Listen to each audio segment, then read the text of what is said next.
This episode of Food Psych is brought to you by LaFleur. Want to look impeccable at the office but have better things to do than shop for workwear? LaFleur is a women's workwear brand that offers luxurious, pragmatic clothing and personal styling in both straight sizes and plus sizes. Just fill out a quick online survey and one of their discerning stylists will send you a bento box of wardrobe staples handpicked just for you. Try everything on at home, keep what you like, and send the rest back. It's free to try and they're not a subscription service, so there's no commitment. To try a bento yourself, visit mmbento.com. That's MMBENTO.com and use the code PSYCH, P-S-Y-C-H at checkout, and LaFleur will donate 10% of profits to global giving. Welcome to Food Psych, a podcast about intuitive eating, health at every size, and body liberation. I'm your host, Christy Harrison, and I'm an anti-diet registered dietitian and certified intuitive eating counselor, offering online courses and programs to help people all over the world make peace with food. Join me here every week as I talk with interesting people from all walks of life about their relationships with food and their bodies. I remember I was teething, little gums bleeding, cried every evening, it was all about eating. When I became a teen, it was all about beefing. Now I'm ready for the world, trying to sink my teeth in, stacking extra. Hey there, welcome to episode 134 of Food Psych. I'm your host, Christy Harrison, and today I'm talking with Crabbe, the blogger, author, and Instagram star behind Body Posy Panda, and the author of the new book, Body Positive Power. We talked about why we need to ensure that marginalized folks are included in body positivity, how we can root out healthism in body positive communities, how diet culture promotes disordered eating, Megan's experience in eating disorder treatment, and so much more. I can't wait to share our conversation with you in just a moment. But first, I'll answer this week's listener question, which is from a listener named Lauren, who writes, "Hi, Christy. Health at every size is a relatively new concept to me, and I'm wondering if you'd help me to better understand it by defining quote-unquote health. I'm underweight because I'm in recovery from an eating disorder, so I don't think I'm quote-unquote healthy at my size. I also don't think I'm necessarily unhealthy. I'm doing everything I can to work towards quote-unquote health, but how will I know when I get there?"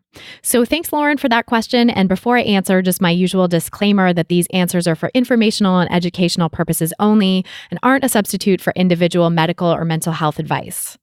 So first of all, I definitely think the word quote-unquote health and health at every size is tricky because at this point in history, the concept of health has really been co-opted by diet culture. But really the health we're talking about in health at every size is well-being, both physical and mental well-being, and self-care. So the phrase health at every size is well recognized these days, and it even has a registered trademark.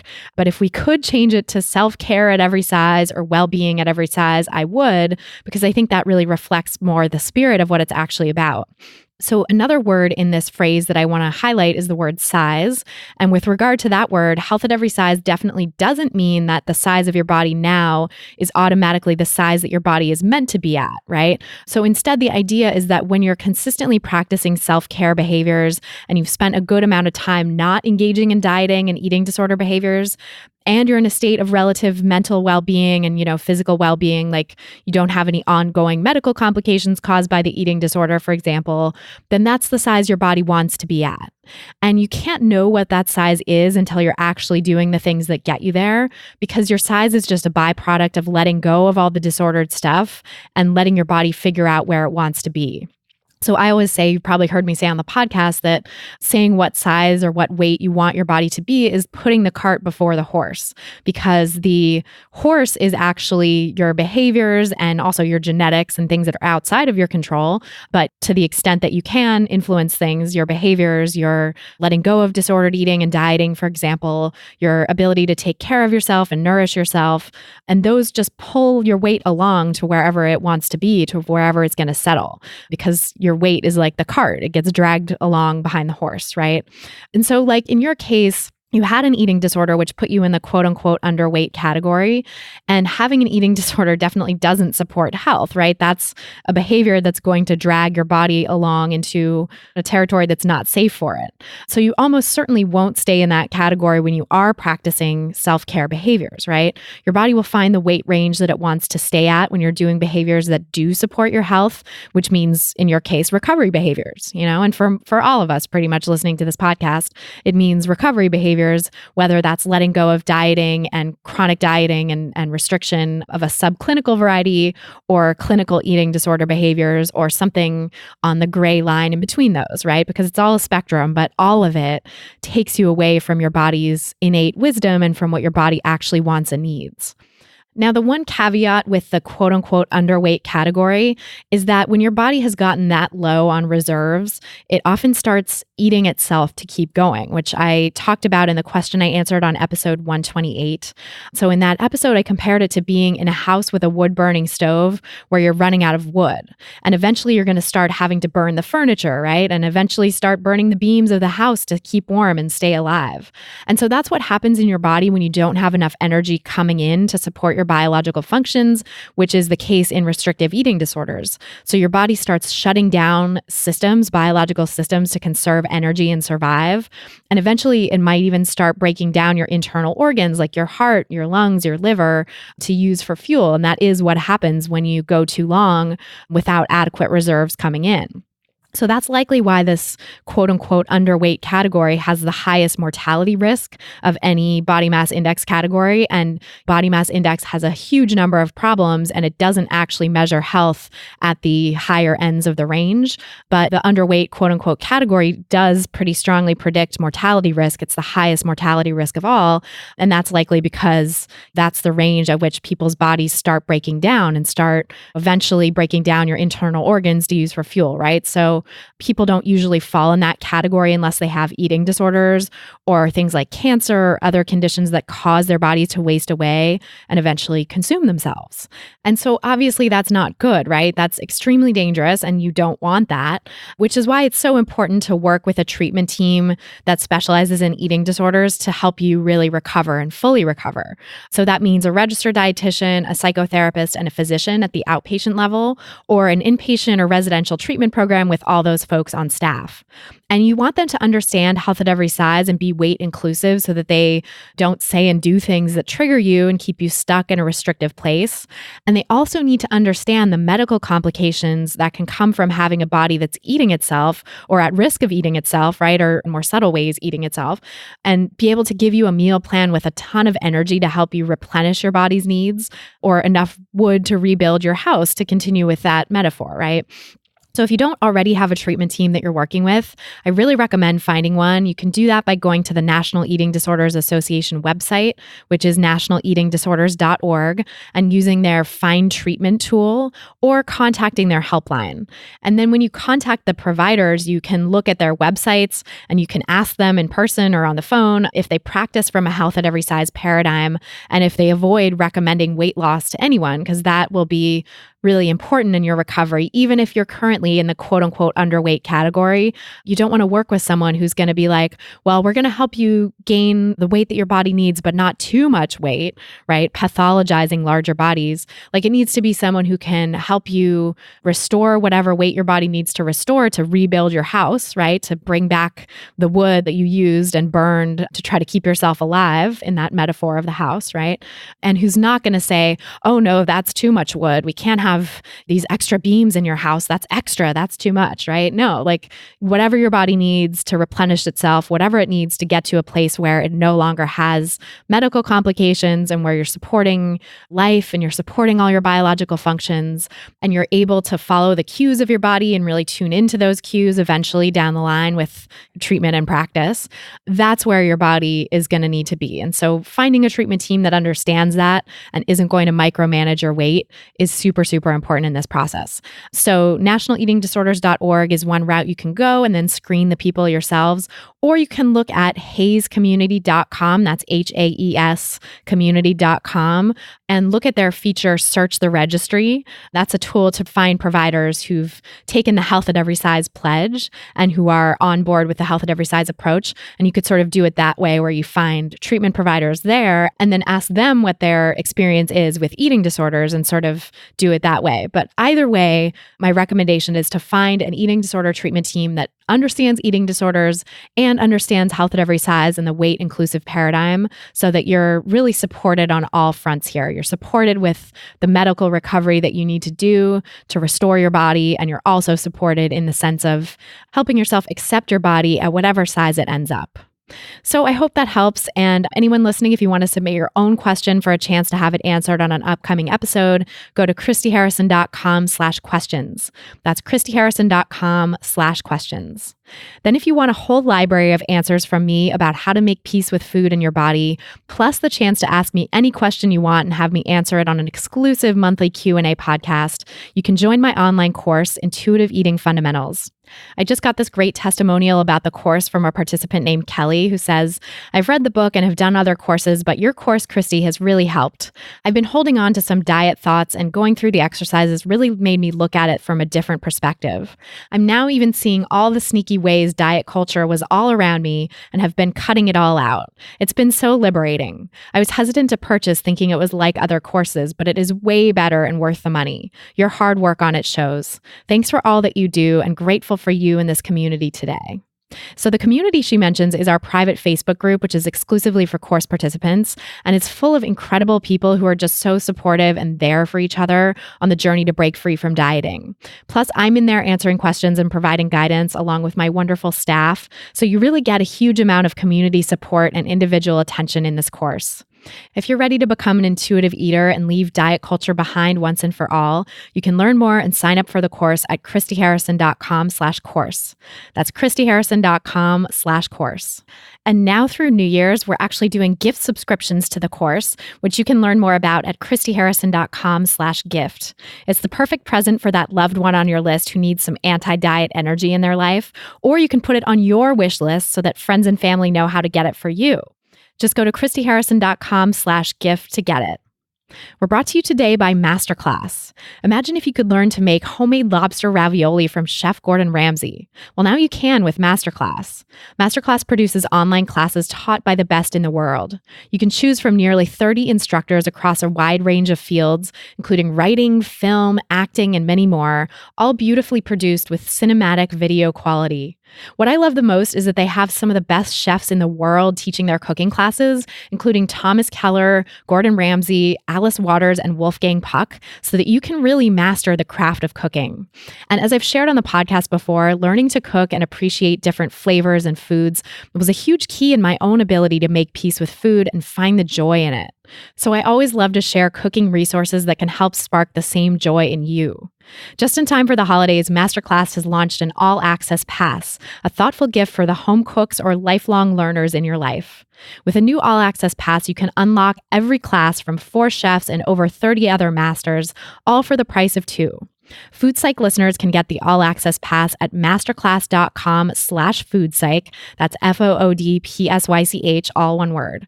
You can learn from the best in the world at masterclass.com/foodpsych. That's masterclass.com/foodpsych. We're also brought to you today by LaFleur. LaFleur is a women's workwear brand that takes the work out of dressing for work by offering luxurious, pragmatic clothing and personal styling in both straight sizes and plus sizes, which is why I love them. Just fill out a quick online survey, and one of their discerning stylists will send you a bento box of wardrobe staples, handpicked just for you based on your preferences and lifestyle. Looking for travel-friendly work pants? Need dresses that are machine washable and have pockets? They've got you covered. Once your bento arrives, you have 4 days to try everything on. Then keep what you like and send the rest back. You won't be charged anything up front, and you only pay for the items you keep. It's totally free to try, and even shipping is free both ways. It's not a subscription service, so there's no commitment. To try a bento yourself, visit mmbento.com. That's mmbento.com. And use the code PSYCH, PSYCH, and LaFleur will donate 10% of the profits to Global Giving, which is my favorite charity for helping rebuild the areas affected by the hurricanes that happened earlier this year. Just go to mmbento.com and use the offer code PSYCH at checkout. And now, without any further ado, let's go talk to Megan Crabbe. So tell me about your relationship with food growing up. Well, before the dieting years, I had a completely intuitive upbringing with food. I remember some of my favorite memories being going to my mum's allotment and just eating a ton of strawberries, or looking forward to when she would bake something amazing. And she did feed us really wholesome fillings, and they weren't forbidden. You know, they were treats, but it wasn't this massive moral issue whether we had them or not.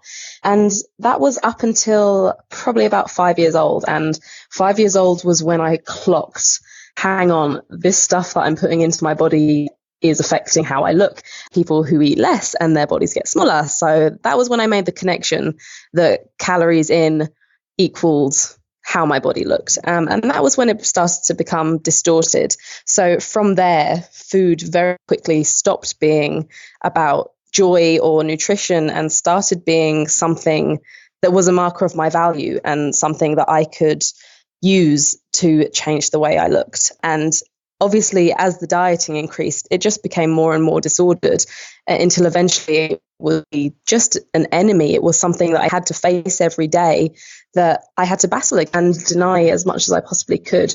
So I didn't get very many years before it started to become distorted, my relationship with food. Yeah. Where do you think that came from? Did someone explicitly say that message to you, like how you eat affects how you look? Or did you pick it up from adults in your life? Or how did that happen? I think I was just surrounded with it, to be honest. As cliche as this is, I loved reading my mum's magazines, and obviously every single one of them had a diet on the cover, or when she would pick me up from school and I would hear the other mums outside the school gates talking about everything that they'd eaten. I think when I was at school, so this was like the late 90s.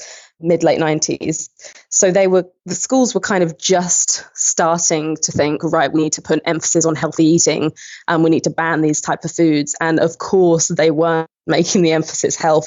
They were making it size. And I think I was actually one of the first years in the school who were weighed in their class and the weights got taken down. And of course now, the kids get weighed and they get saying whether they're okay or whether they need to lose weight, etc. Right. Like a BMI report card that gets sent home. Yeah. They call it, they call it fat cards. They don't actually, but people here call them fat cards.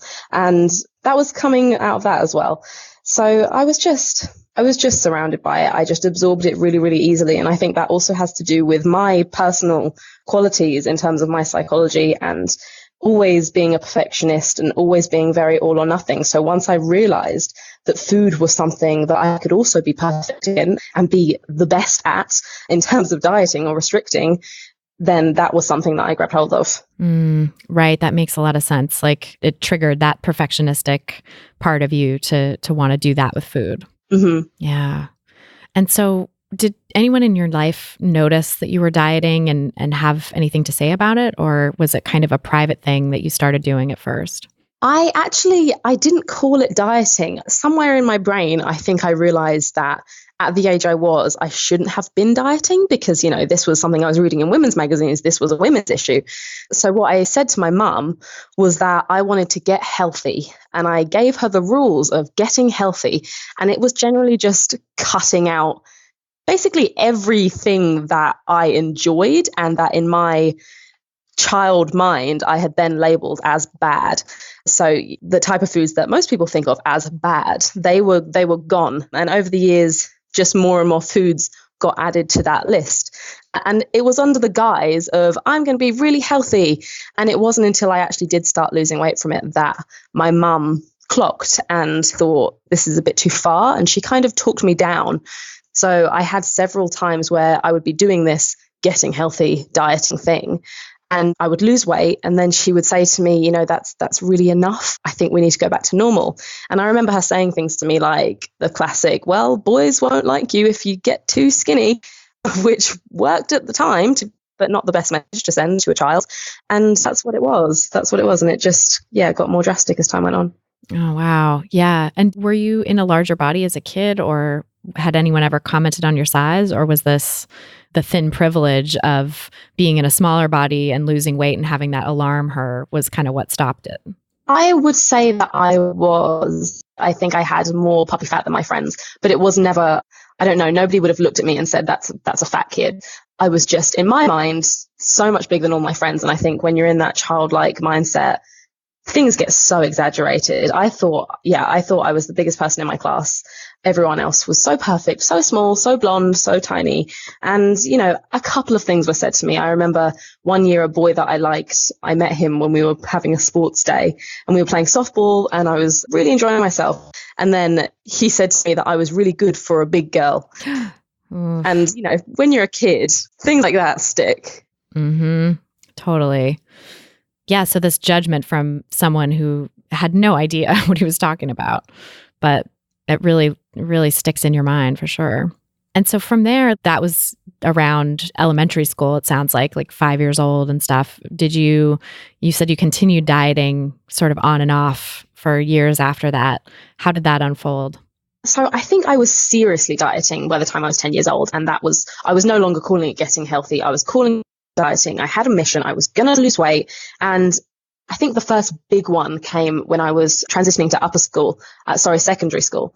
So it was that whole over the summer, I'm going to transform myself. And then I'll go back to this school with all these new people and I'll be this perfect image of what a girl should be. And I found it genuinely addictive. I think, especially when you're at that age, that hunger that you get from dieting is so addictive because it's almost like you are existing on hope and you feel invincible because you're like, well, clearly I'm completely in control here. I can manipulate food and my body in any way that I like. And I really got hooked on it, as well as, of course, the compliments from my peers about how I was losing weight and how great it was and what was my secret. And so it just... every round just began to get more and more restrictive and more extreme until it kind of was no longer about weight anymore. There came a point where actually it was just control. It was, as my anorexia was developing, it really became a way to put all of my fears about the world around me changing into, because, it was puberty, it was a different school, it was everything changing. I had no idea what I wanted to do with my life or anything like that. And I could hold on to food. I could put my anxiety into food and take charge of it. Yeah, that's where it shifted from wanting to lose weight as a diet into the eating disorder mindset. Yeah, that's so important, I think, to kind of recognize that all these ingredients came together for you to create the eating disorder. And they're the ingredients that so many people in this society, in Western culture, are swimming around in, like the preference for thinner bodies and the thin ideal and the pressure to lose weight and the sort of co-signing of our society of that, right? It's like in school, it's considered healthy, or people are telling you that cutting out certain foods is healthy. So it really does foster that kind of disordered relationship with food. And then, the sort of individual perfectionistic qualities and desire for control, which, like, oh my God, adolescence is such a out of control time. Nobody feels grounded or secure in themselves. Everybody's like uncomfortable in their skin. And so what a perfect storm to have all this stuff kind of come together and create that for you. Yeah, absolutely. And something that I wrote in the book is that if a world was created and the powers of be, they sat around a giant sprawling table and they sat down and their objective was, what world could we create that would contribute to the most eating disorders while still being kind of like subtle enough that people don't put their finger on it? And it's this one, it's this world that we live in that is so drenched in diet culture and genuinely promotes disordered eating as completely normal everywhere you look. And if you combine that with, like I was saying earlier, someone who has the personal characteristics psychologically that make them susceptible to an eating disorder, they're screwed. I was screwed from the start. As soon as I started believing that my body was wrong and taking hold of food in that way, that was it. Like, there was no other way that my story was going to go, really. And that's really sad. And I think the only thing we can do is take charge of the parts that we can change. Absolutely. And change society in ways that lessen the toll of that, right? Like, because there will always be people who have the perfectionistic tendencies and the sort of type A personality. And I'm one too, right? Like, I get my teeth in something and I will go for it. And it's helpful in certain arenas, right? Of like putting my mind to something and accomplishing it. But it's also not helpful at all when the thing that you're putting your mind to and accomplishing is harming you. So I think if we can reduce the level of diet culture in our society, which might not happen in our lifetimes and probably won't, but like the more we can reduce it, the more we can prevent other people from falling prey to it. Yeah, definitely. And I think even beyond diet culture, I think there's such a tendency in our culture to promote that all or nothing as an always positive quality. And I think that comes across in schools, especially over here, where all they really, really care about is how well you do and not your mental health. So I think more focus on mental health as well as a whole is something that we can take charge of and change. Absolutely. Yeah, that's so important. And it's interesting too. I've talked on the podcast before with religious scholar Alan Levinovitz made this point that like what we consider holistic health in our society today is actually not holistic at all. It's just physical health, like cut out gluten or do this elimination diet or whatever, right? It's all about the physical. It's actually not holistic in terms of mental health and taking care of the whole person and sort of recognizing like what are the potential consequences on the person's relationship with food and their body of doing these things that are supposedly geared towards physical health and don't actually have that outcome anyway for most people. So true. And it sounds like you didn't have the support for that when you were growing up. I mean, it was never discussed. I don't remember having a single conversation as a child about mental health. I didn't understand that mental health was even a concept while I was spiraling into anorexia. I think it was such an alien thing. And I distinctly remember not believing there could possibly be a problem because, well, most of all, there were these doctors and these people and my parents saying, this is a mental illness, you have a mental illness. And I was thinking, well, that doesn't make any sense because like however many pounds ago, everyone was complimenting me and saying that I had so much willpower. So what is this thing, this mental illness? That can't be a thing. Yeah, I was completely unaware. Wow. That's so interesting too. Like this, because it is this very arbitrary line that our society draws between weight loss that gets praised and weight loss that alarms people.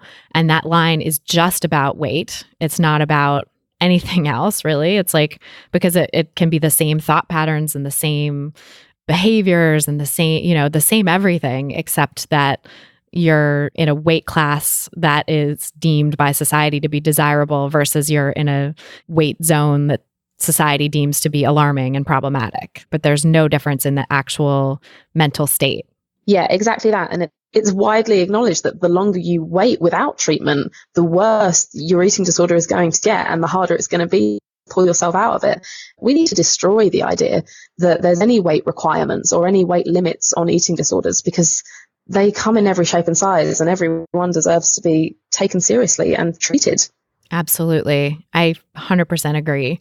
And that's part of why in this podcast, I don't really make a huge distinction between eating disorders and disordered eating. Like it's a spectrum, and I think diagnosis is so problematic because of weight bias, because of that stigma that is put on people for their size and saying like, yeah, if you're in a larger body and you do these behaviors, you get praised for it versus if you're in a smaller body to start with and you do these behaviors, you get thrown into the hospital. It's such an arbitrary distinction that I think whatever place someone is struggling in their relationship with food is a problem, whether or not that's labeled as an eating disorder. And there's so many problems in getting that diagnosis in the first place. So whatever it is that people are struggling with, they deserve help. And I think when you talk about your story of starting down that road and doing all these restrictive behaviors when you were so young, it's like if someone could have intervened and seen that then, and sort of helped you get a better handle on those things sooner, it probably wouldn't have gotten to the point it got to, right? Where it ended up being labeled as a mental illness. Yeah, I mean, I do think that. And honestly, there are still that I come up with research or whatever else that I wish I would have known or someone would have known then. There are still things that I'm learning now. And I think it goes to show that we're still bloody clueless as a society about disorders and mental health as a whole. Yeah. Oh my God, absolutely. Yeah. I mean, how was your treatment then? Because it sounds like you did get into treatment for anorexia at some point. Like, what was that like for you? Treatment for me was going once a week, a giant room with a middle-aged man who I had no desire to talk to, standing on a scale, being told off essentially, and then being sent away. And got to the point where, I was hospitalized, and that was it. There was never any kind of treatment that was truly based on mental health. It was almost like I was being accused every week and like I was being punished. And it was well, why won't you eat? We don't understand it. And the most in-depth kind of analysis was this middle-aged man said to me, which celebrity I was trying to look like, which is just a bizarre and really unhelpful thing to say to someone with an eating disorder. I wasn't trying to look like anyone. I actually at that point wasn't even really aware of what I looked like. I was so kind of just absorbed. Something that I found really interesting is that, one of the first ever cures for anorexia, when it was first considered an illness, was to wrap up the patient in cotton wool and force feed her, essentially. And I kind of feel that is what happened to me. It was just make her eat by any means necessary, make her lie in this bed and eat. Don't talk to her about how she's feeling. Don't actually, explore these issues. Wow, that's terrible. So it really was the emphasis on the physical again. It wasn't anything to do with the mental health. Yeah, exactly that. And equally on the other side, kind of as soon as I was weight restored, what they considered no longer dangerously underweight, ta-da, she's all better. She can go now. She can go back to school. We never have to talk about this ever again. Oh my God. As though anything had changed in your mind to make that possible, right? Exactly. Like weight restored does not mean recovered. Right. By any means. I know. That's unbelievable. So what happened when you went back to school then? To be honest, I bought into the whole, let's pretend this didn't happen. I didn't want to be that girl anymore. I didn't want to be the girl who had anorexia, partly because I never believed that would have been me anyway. So we just glazed over it really and tried to go back to normal. And really, it's kind of easy to carry those demons back into real life with you, because you go back into a culture that is still completely condoning your disordered behavior, and it just fits in perfectly. So it's easy to disguise. No one would know the difference of whether you are still struggling or not. And that's what I did. I just put it back into the fabric of our diet culture and pretended there was nothing wrong. It's so important too to think about that, because it is very easy to just be pseudo recovered, right? To have this like disordered eating, to get out of the sort of medically scary part of an eating disorder, but then be just as disordered in your mind and have society look the other way, right? It's like nothing. Yeah, definitely. And again, that's so linked to weight. It's, as soon as you look recovered, as if there's any such thing as looking recovered or looking like you have an eating disorder, it literally doesn't exist. But yeah, as soon as people perceive that you appear to not be struggling anymore, that's it. You're fine. Mm-hmm. Yeah. And all of the mental health stuff gets swept under the rug. Mm-hmm. Oh, that's so frustrating. So what was that like for you then? Were you sort of edging towards relapse ever, or did you somehow manage to pull yourself out of it? I never had a relapse back into anorexia. I kind of got swept up in the binge starve cycle quite soon after I began my recovery. So actually for a while, I believed that I developed binge eating disorder after anorexia, but then now I think that actually what I had was extreme hunger, which is essentially if you've had a restrictive eating disorder and you've restricted for that long, your body is going to want to eat as much as it possibly can for a very long time to make up for that calorie deficit. And I think that's what I was doing. At the time, of course, I thought, oh my God, I've swapped one eating disorder for another. I have to stop this. So the solution to that was restricting again, which of course threw me into the classic restrict binge cycle.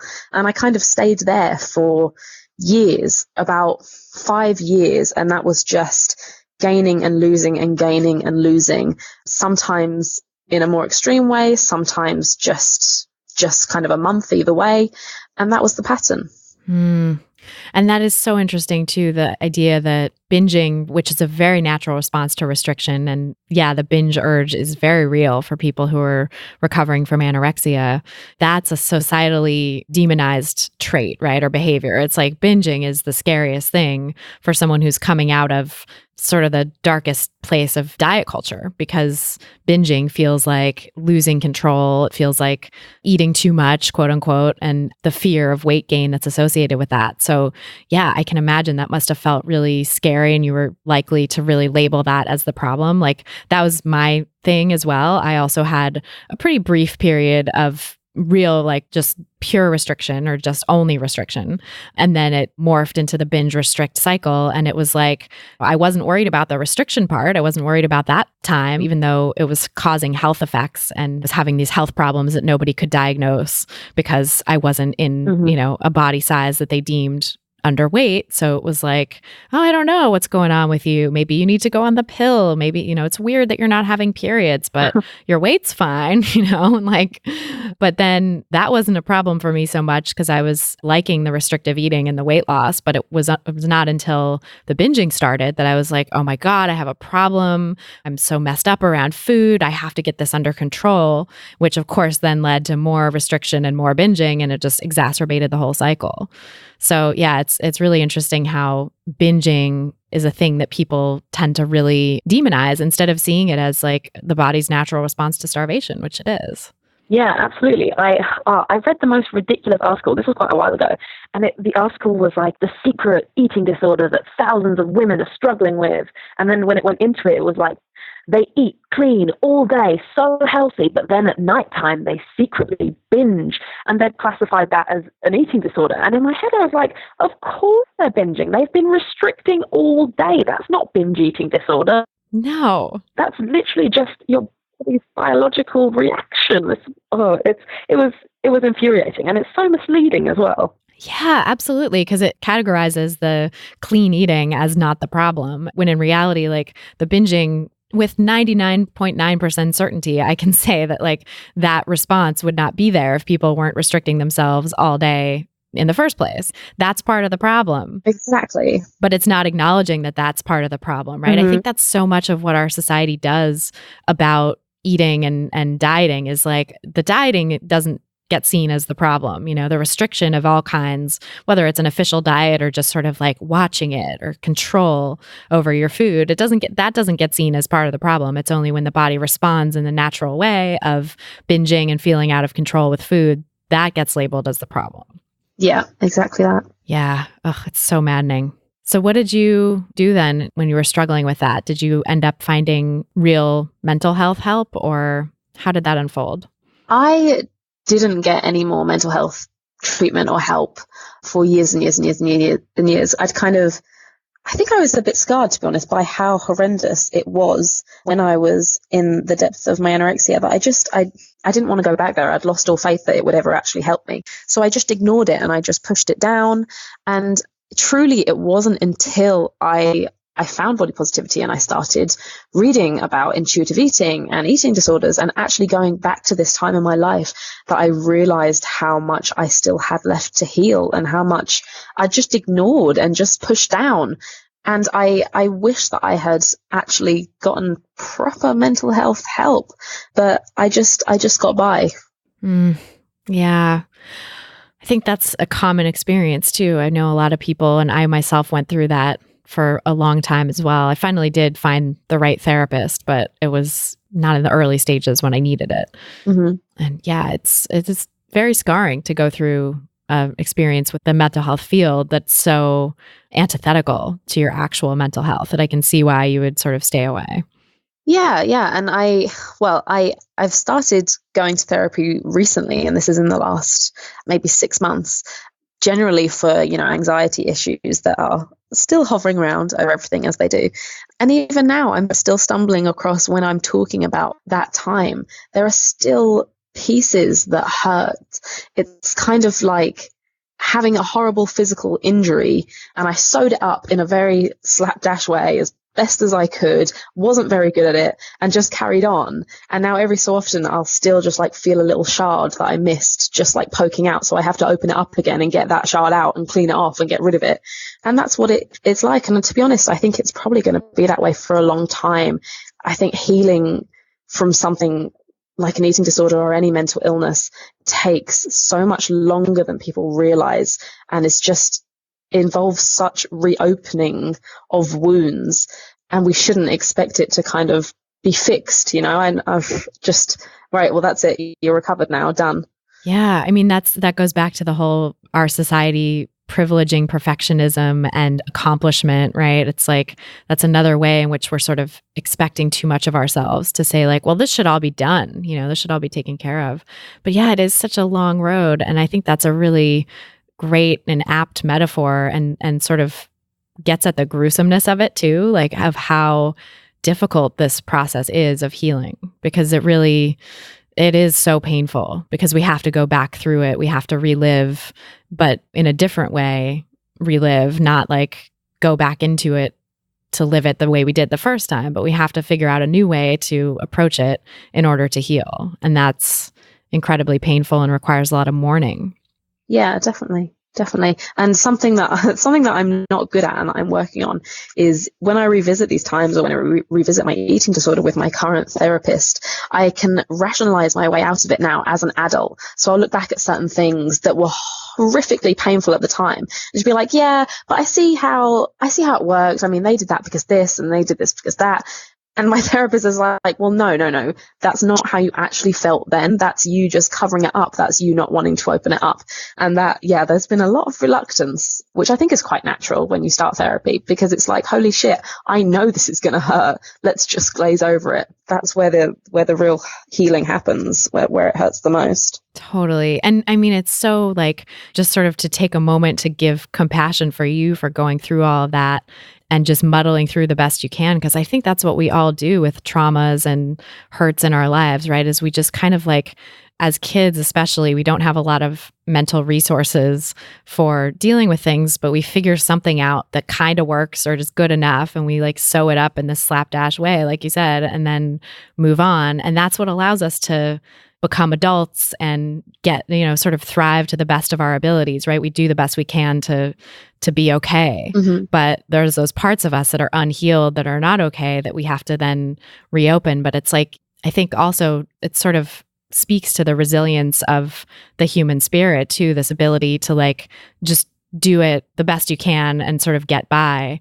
And maybe that's part of the process actually, is having to come back to it later and open it back up and really do the healing work. Because a lot of us don't get the opportunity, unfortunately. I think our society, Western culture, doesn't understand mental health issues nearly well enough to give us healing the first time, most of us.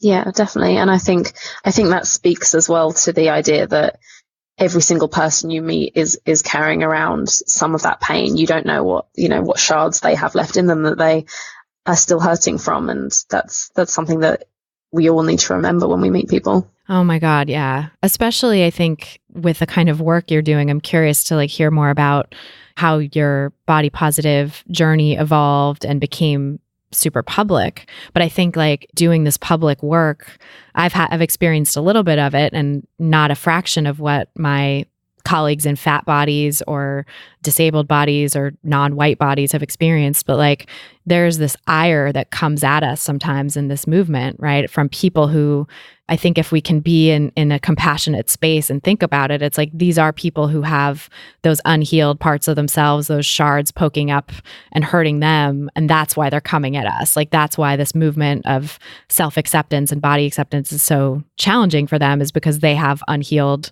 parts of themselves too. And, that's something that I like to try to remember and acknowledge, even though it's hard in the moment. Yeah, it is hard. And to be fair, like sometimes people are just dicks. Yeah, for sure. And like, I mean, just because someone has a reason for being a dick doesn't mean you have to tolerate their being a dick, right? You can sort of be like, okay, this person is not, they weren't born a dick, probably. They like something made them this way, but also get out of my space. Like, I can't have you doing this. Yeah. It's both. It's like setting boundaries and compassion. Definitely. Yeah. So how did your body positive journey then start to develop?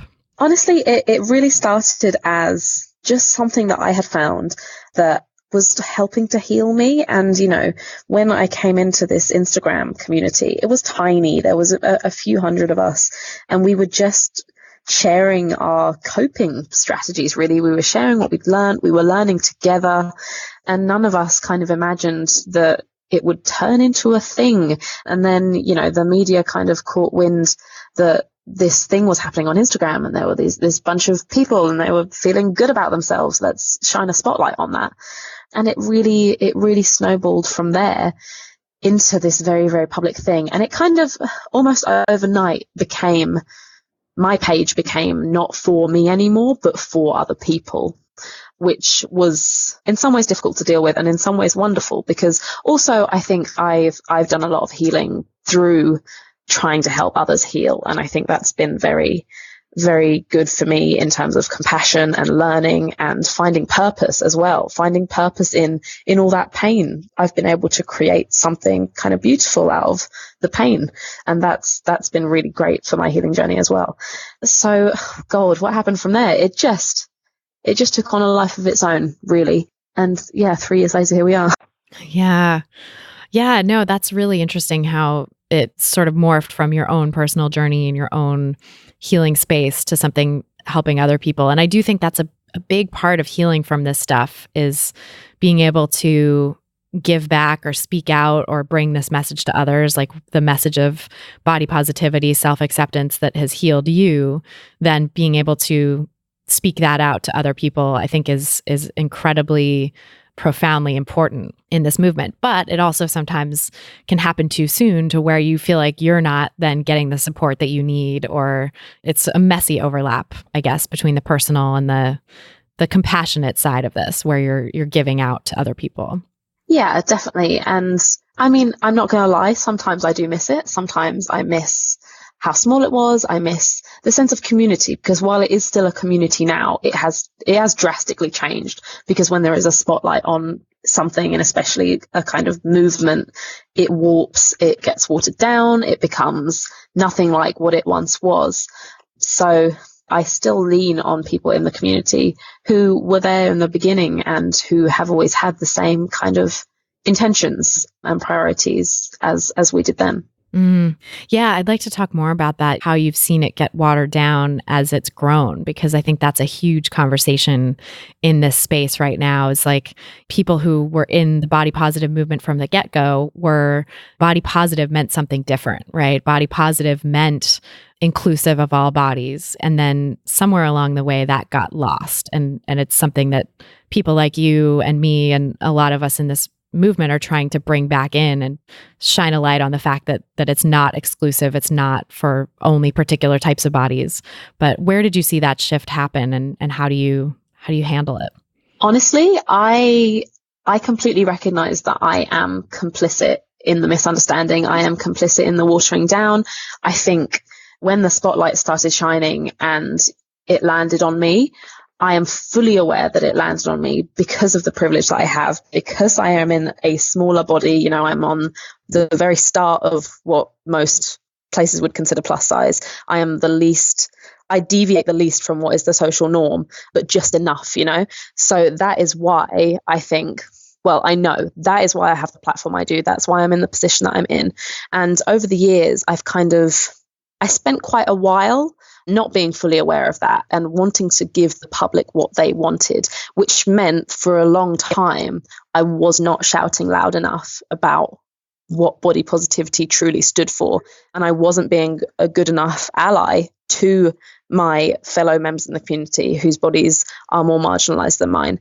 And I think as well, quite a few people saw what I was doing and they looked like me, or they were smaller than me, so they assumed, well, this is it then, this is what body positivity is, which is why now I really passionate about making sure that I am shouting loud enough and making sure that people are not misunderstanding. I feel like we cannot afford to leave room in this movement for people to misunderstand any longer, because it's already warped so much from what it was, that we all need to be shouting as loudly as we can. No, this is for all bodies, and this is primarily for marginalized bodies, for them to be celebrated, for them to get the spotlight that they have never had, and for them to be respected and be able to exist safely in their bodies. That's the point of it. You know, I think feeling good in your skin, recovery, these are wonderful things, and I think these are part of it, but they were never intended to be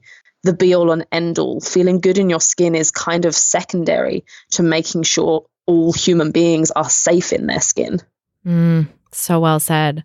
And that is exactly the point, right? Because we wouldn't feel unsafe, or we wouldn't feel awkward and weird in our skin if it weren't for the social pressures and the systems of oppression that create that feeling, right? That doesn't come out of nowhere. You know, babies are born loving every inch of their body or just being in it and not thinking about it really, they're able to take pleasure in their bodies for what they can do and how they feel. And it's not a thing, right?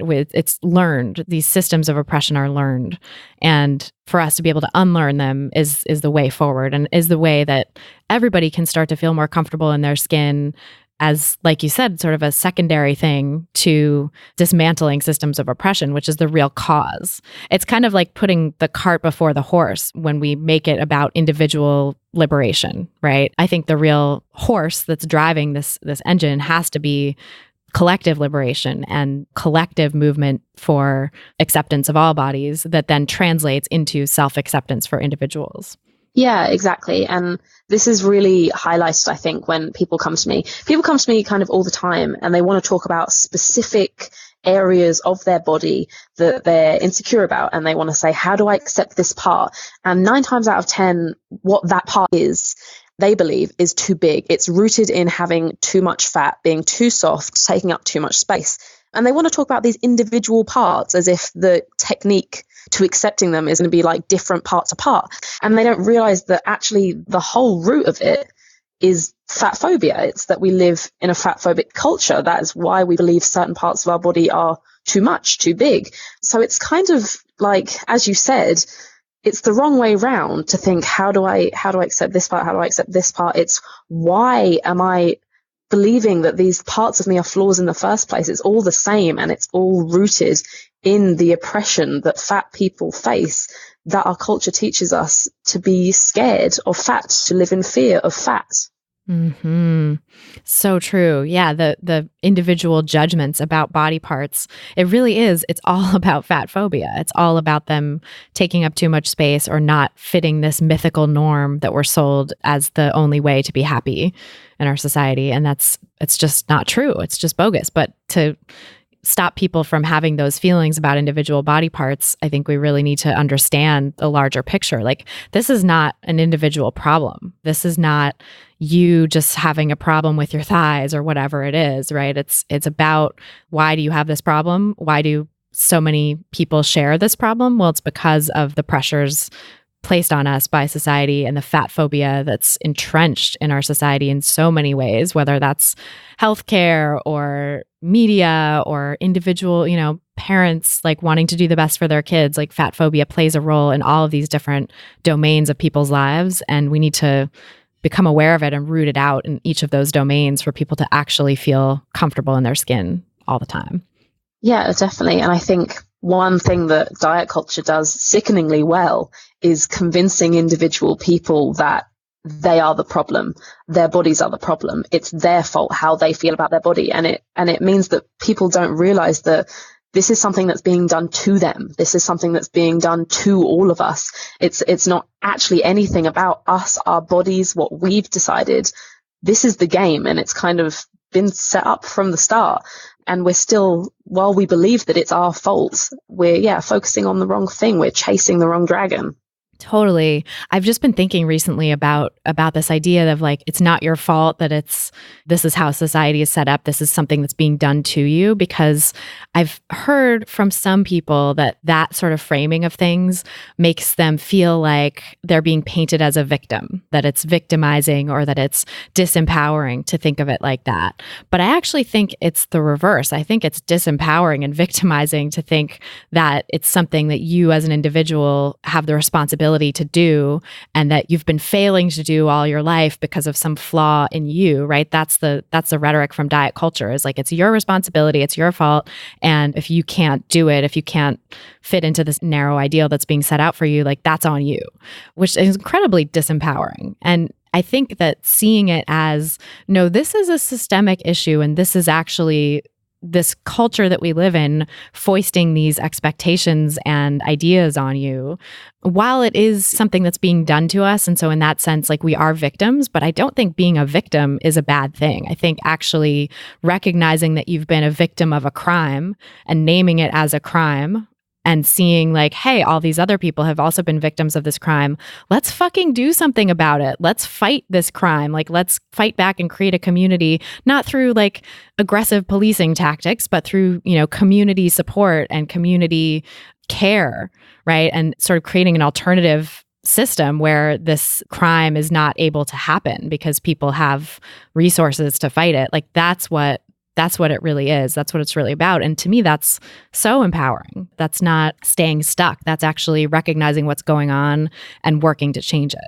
Yeah, I think it would only be kind of disempowering if you took that as, right, well, we're the victims of this. This has been done to us and there's nothing we can do about it, which I don't think is the case at all. I think only when you realize that it has been done to you, that's when you can start, as you said, building communities and making plans to fight back and actually fighting back the right thing instead of fighting against yourself. Exactly. Yeah. The fighting against yourself is where diet culture is so insidious because it keeps you doing that instead of recognizing and being aware of how it's actually doing it to you.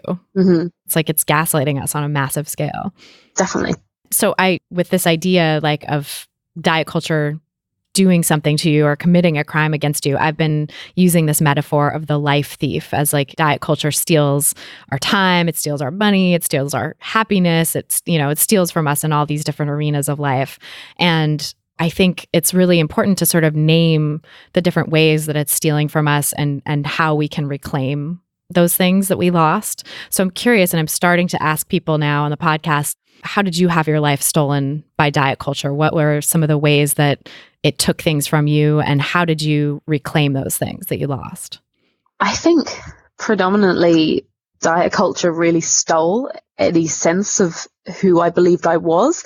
I think I was so brainwashed that I truly believed that the only important thing about me was what went into my body and what the scale said, and that was my only goal in life. I quit jobs just so I could focus on weight. I remember when I left university the first time round, I remember thinking, oh, this is a shame, but now I'll have all my time and all my energy to focus on getting thin. And that was never who I was supposed to be. When I was a kid, I had such big dreams for who I was going to be and myself, and diet culture stole them and made me believe that all there was to me was what I ate and what I looked like. And I think I'm probably still on a journey to getting that back, because it's like, who would you have been if you'd never gone down that road? Who would you have been if diet culture had never done that to you? So it's still, that process of learning how to be unapologetically you is something that I'm still on.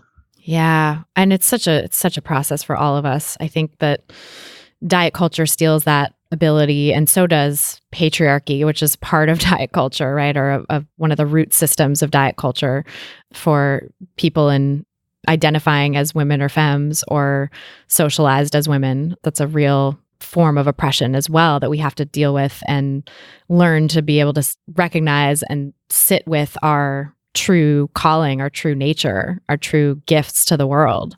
I think that's really hard when you've been socialized to think you should apologize for yourself in all of these little ways, including your body size, but not limited to that. Yeah, definitely. I mean, fucking hell, like, women are incredible. The shit that we put up with and go through and still manage to come out and rise. It's just, women are incredible. No, it's amazing. I mean, I think with all the attention that's being paid now to sexual assault and people coming out and speaking out against it, it certainly can be triggering for some folks, and there's some problems with it. But I think the overarching idea of like Me Too, of this happened to me too, and I'm speaking out about it and I'm not going to be silent, I think is amazing, because that shit does happen all the time to so many of us. And to sort of just, it's like you said with the eating disorder, you sort of just like pack it away and push it down and just keep moving on with your life. And you can kind of do that to a point. You can move on and accomplish amazing things to a point, but to be able to recognize it and sort of unearth that and say like, yeah, this is something that happens to so many of us. It's not my secret shame. It's like our society's secret shame, I think is profoundly important and healing. And just recognizing that how awesome we are that we're able to persist through that, Nevertheless, she persisted. It's amazing. I agree. One thing that I want to talk about sort of related to this idea of the life thief, like stealing your relationship with yourself in so many ways, is this idea of like how it steals your relationship with health and the problems with the concept of health in diet culture now, right? The healthism that is really present within, Instagram and the wellness community. And there's so much now emphasis being placed on health looking a certain way and fitting into a certain box. And I know you've written about this in how it shows up in the body positivity movement, of this idea of like, as long as you're healthy, it's okay to accept yourself, right? So, what are your thoughts on that? Like, let's dig into that idea a little bit of why that's so problematic. I think for the most part, when people say that and they say, I support body positivity as long as you're healthy, they're well-intentioned. They don't understand what they're actually doing. And they are really reinforcing a standard that's just as exclusionary as the standard that body positivity is trying to destroy. I find it actually quite ironic that people will be like, yep, we're not going to judge people on how their body looks at all, but we'll still judge them on how their body functions, as if one is any better or different than the other. And there's so many elements to this, and if you're going to exclude people from this movement based on their health, you're just being ableist, because there are so many people who have been in this movement and who this movement was created for from the start that will never fit the standard of health that people are going to hold them to, because they have chronic illnesses, or they have disabilities, or they have addictions, or mental health issues like eating disorders. And to put a health requirement is just the opposite of what it's supposed to be about. There are no exclusions, there are no health requirements. And that doesn't make a difference as to what size you are either. I think even if you are unhealthy, even if you are fat and unhealthy, this movement is still for you, and you don't deserve to hate yourself, and you don't deserve to be treated with any less respect, because your health is not a marker of your value any more than how your body looks is.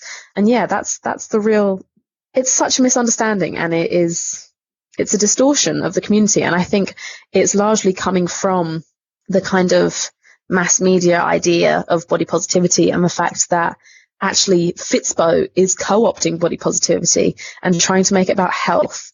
I get so many people who come onto my page and leave comments like, well, actually being body positive means taking care of your body.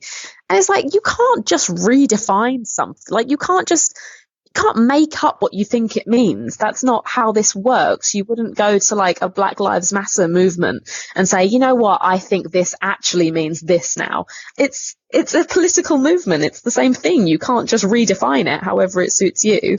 It's just bullshit. Completely. Yeah. And I think that it speaks to fat phobia, right? Because, people who are coming out of diet culture and fat phobia, there is this real sense of fear around body size, and our health care system is so wrapped up in diet culture too, that it makes this connection between body size and health as though that's gospel. And research articles don't even have to cite where they're getting this information. They can just make these blanket statements at the beginning of the scientific paper, like, well, we all know that obesity, quote unquote, is unhealthy, right? And it's like, that doesn't have to be footnoted. That doesn't have to be supported by evidence. It's just taken as gospel, even in the healthcare community. So I think this idea of like, as long as you're healthy is sort of coming out of that, where it's like this fear and this mortal panic about people's size, that it's somehow going to make them drop down dead because they've accepted their body or something, or it's going to make them stop engaging in self-care, even though it has been shown that people who accept themselves and have compassion for themselves actually engage in more self-care behaviors than people who don't, than people who are fighting themselves or stigmatized. So it's a complete misunderstanding of how self-care actually works too, I think, to say like, well, you have to be healthy in order to deserve this. Whereas like, no, actually you deserve this because you're a human being. You deserve self-acceptance and body acceptance because you're a human being. And hopefully that can support you in caring for yourself. But even if you can't, if you're not able to, or you don't have if that's not a priority for you to care about your health, or you don't have the capacity or the bandwidth to do that at this point in your life, like, you still deserve body acceptance, because we all do. Yeah, exactly. There are no requirements, and this is what people don't understand. There are no size limits. There are no health requirements. There are no rules as like who gets to be part of this and who this movement gets to be for. It's literally everyone. Yeah, and I think that's a really important aspect of your recent work and writing too. And I just want to say like how much I appreciate your acknowledgement of that and of privilege having gotten you to where you are now, but now using this platform that you have to speak out and say that, no, actually body positivity is for everyone, and to shut down the people who are like, well, as long as you're healthy, or as long as you're not too fat, or as long as, XYZ conditions. Because I think it's very powerful to have someone who's really in the spotlight in this movement to say, like, yeah, there are no conditions. Thank you. Yeah, I think it's still something that I need to do more. It's still something that needs to be shouted about more. And it will never stop needing to be shouted about more as long as the people who do get the most spotlight are the ones in the most privileged bodies, which is how society works. But I'll keep shouting. Yeah, I'm right there with you, and I also acknowledge my privilege in having some sort of a platform in this movement because of course, I'm sure that a lot of characteristics that I hold that give me privilege in society are part of why I've been able to accomplish what I've accomplished thus far. And also, I'm going to use that privilege, you better believe, like using that platform to center and spotlight people in marginalized bodies and to say that this is for everyone too, because I think that is so important. It is. And I think whenever there are conversations about privilege, and this started maybe a year ago, there started to be a growing tension in the community because the people who are more marginalized were saying, you have to acknowledge your privilege, you have to be talking about this. And what came out of that, I think the natural reaction when you ask people to consider their privilege is always them being kind of taken aback and then taking it as like a personal insult. And it's like, well, if you're saying that I have privilege, then that means that you think that I don't have issues, or, take thin privilege. No one is saying if you have thin privilege, you don't also have issues with your body. You can have the most awful body image issues and still have thin privilege, because it's not an insult to you. It's not to invalidate you. It's simply saying use it, recognize it, and use it. Because ultimately, regardless of how you feel about yourself, the world is going to treat us differently depending on what our bodies look like, depending on the level of thin privilege that we have. And the way that the world treats different bodies, that's the issue. That's the bigger issue here than how we feel about ourselves individually. Absolutely. And like going back to what we were saying earlier about how it's sort of the cart before the horse to talk about individual body image issues, I think that it's the same here. It's individuals with thin privilege wouldn't have also really negative feelings about their bodies or struggle with this stuff if it weren't for the fact that society has created this hierarchy of bodies to say that, like, if you're fat, you don't deserve as much as you deserve if you're thin, right? Because that really seeps in, and that, especially for people who have body dysmorphia and eating disorders where they can't even really recognize the size of their body, and it all seems like they're too big, even though they're emaciated. Like that's a product of this diet culture that we live in, stigmatizing larger bodies. Mm-hmm. So yeah, I think it speaks again to just the need to center people in the most marginalized bodies, because that will help everyone. It's not like negating people's issues with their bodies who are in thinner bodies or have thin privilege. It's actually something that's going to help all of us. Whereas just centering the bodies that do already have privilege only helps a very small fraction of the population.